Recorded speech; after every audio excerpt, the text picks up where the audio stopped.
మానా news. నేను మీ anchor Sukanya. The fastest regional news. యువకులందరికీ విజ్ఞప్తి చేస్తున్నాం, ఉద్యోగాలు కావాలి, ప్రైవేట్ ఉద్యోగాలు రావాలి.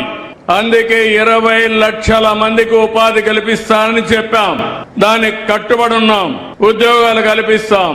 ఇప్పటికీ మినిస్టర్ గారు చెప్పినట్టు పెద్ద ఎత్తున పెట్టుబడులు వస్తున్నాయి. ఈ ప్రభుత్వం పైన విశ్వాసం ఉంది, నమ్మకం ఉంది. చెప్పిన మాట నిలబడతామని, అవినీతి లేనటువంటి పరిపాలన ఇస్తామని, త్వరితగతిన క్లియరెన్స్లు ఇస్తామని, ఎలాంటి అడ్డంకులు సృష్టించమని ఈ రోజు పెద్ద ఎత్తున పెట్టుబడులు పెట్టడానికి ముందుకు వస్తున్నారు. దీనివల్ల ఈ రాష్ట్రం అభివృద్ధి అవుతుంది, యువతకు ఉద్యోగాలు వస్తాయి. ఇంకో పక్కన ఆ రోజు నేను ఐటీకి ప్రాధాన్యత ఇచ్చాను.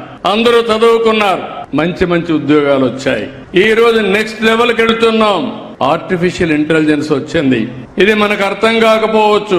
చదువుకున్న పిల్లలందరూ ఆలోచించుకోవాలి. భవిష్యత్తు ఆర్టిఫిషియల్ ఇంటెలిజెన్స్ దే. దాన్ని ఉపయోగించుకుంటే మన జీవితాలు బాగుపడతాయి.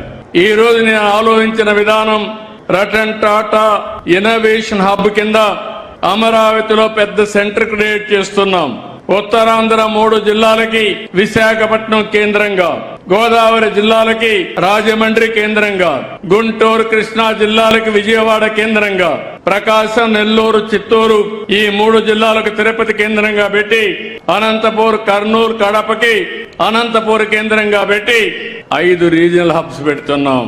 దేశంలో ఎక్కడా చెయ్యని విధంగా ఈ రోజు పారిశ్రామికవేత్తల్ని, అకాడమిక్ ఇన్స్టిట్యూషన్స్, కాలేజీల్ని అనుసంధానం చేస్తున్నాం. చదువుకునే రోజుల నుంచి కూడా పిల్లలు ఆలోచించుకోవాలి. ఉద్యోగం చేయడం కాదు, మీరు ఉద్యోగం ఇచ్చే పరిస్థితి రావాలి. ఈ రోజు నేను కూడా ఒక సాధారణ కుటుంబంలోనే పుట్టాను. నేను ఒక ముఖ్యమంత్రిగా సుజావుగా పరిపాలిస్తున్నానంటే మీకు కూడా తెలివితేటలున్నాయి. తెలివితేటలు ఉపయోగించండి. మీకు అండగా చేయూతనిచ్చే బాధ్యత నాదని మరొక్కసారి యువత అందరికీ విజ్ఞప్తి చేస్తున్నా. మీ ఆలోచన విధానంలో మార్పు రావాలి. నేను ఆ రోజు ఐటీ అన్నాను, ఉద్యోగాలు వస్తాయని చెప్పాను. తర్వాత అన్నాను, ఐటీ వల్ల మీరు ఒక ఉద్యోగం కాదు, ప్రోడక్ట్స్ తయారు చేయండి అన్నాను. ఆ తర్వాత మీరు ఉద్యోగాల కంటే నువ్వు ఉద్యోగం ఇచ్చే పరిస్థితి రావాలని మళ్లీ చెప్తే, ఈ రోజు ప్రపంచం మొత్తం మీరు 25 సంవత్సరాల్లో ఎక్కువ తలసరి ఆదాయం సంపాదించేవాడు ఎవడంటే తెలుగు బిడ్డ. నేను గర్వపడుతున్నానని చెప్పి నేను మీకు తెలియజేస్తున్నా.